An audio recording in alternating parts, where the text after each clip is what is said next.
நலாஸ் நாட்டு சர்க்கரை நலமுடன் வாழ நலாஸ் இந்தியாவிலேயே நாட்டு சர்க்கரைக்கு ISI முத்திரை மற்றும் அக்மார்க் அங்கீகாரம் பெற்ற ஒரே நிறுவனம். தொடர்புக்கு 9047050000.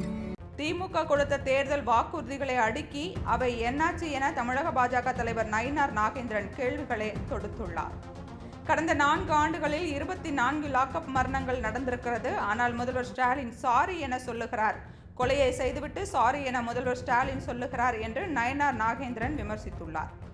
1999ஆம் ஆண்டு பாஜகவோடு திமுக வைத்தது சந்தர்ப்பவாத கூட்டணி இல்லையா என நயினார் நாகேந்திரன் கேள்வி எழுப்பியுள்ளார். சிலிண்டருக்கு 100 ரூபாய் கொடுப்போம் என்று சொன்னீர்களே ஸ்டாலின் அண்ணாச்சி, அந்த வாக்குறுதி என்னாச்சு என நயினார் நாகேந்திரன் கேள்வி எழுப்பியுள்ளார். மீனவர்களுக்கு 2 லட்சம் வீடுகள் கட்டி கொடுப்போம் என்று சொன்னீர்களே ஸ்டாலின் அண்ணாச்சி, அந்த வாக்குறுதி என்னாச்சு என கேள்வி எழுப்பியுள்ளார் நயினார் நாகேந்திரன்.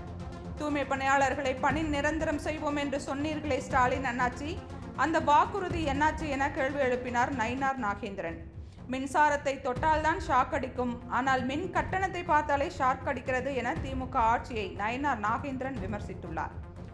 சத்தியம் தவறாத உத்தமர் போலவே நடிக்கிறார், சமயம் பார்த்து பல வகையிலும் கொள்ளை அடிக்கிறார் என்று எம்ஜிஆர் பாடலை மேற்கோள் காட்டி திமுகவை விமர்சித்த நயினார் நாகேந்திரன், பாஜகவின் பூத் கமிட்டி 7 மாநாடுகள் முடிந்ததும் 8 லட்சம் பேர் சந்திக்கின்ற வகையில் சென்னையில் இறுதி மாநாடு நடைபெறும் என நயினார் நாகேந்திரன் தெரிவித்துள்ளார். மதியம் வரை வெயில் சுட்டரித்தது, ஆனால் அமித்ஷா வந்ததும் சூரியன் மறைந்து விட்டது என்று நயினார் நாகேந்திரன் விமர்சித்தார்.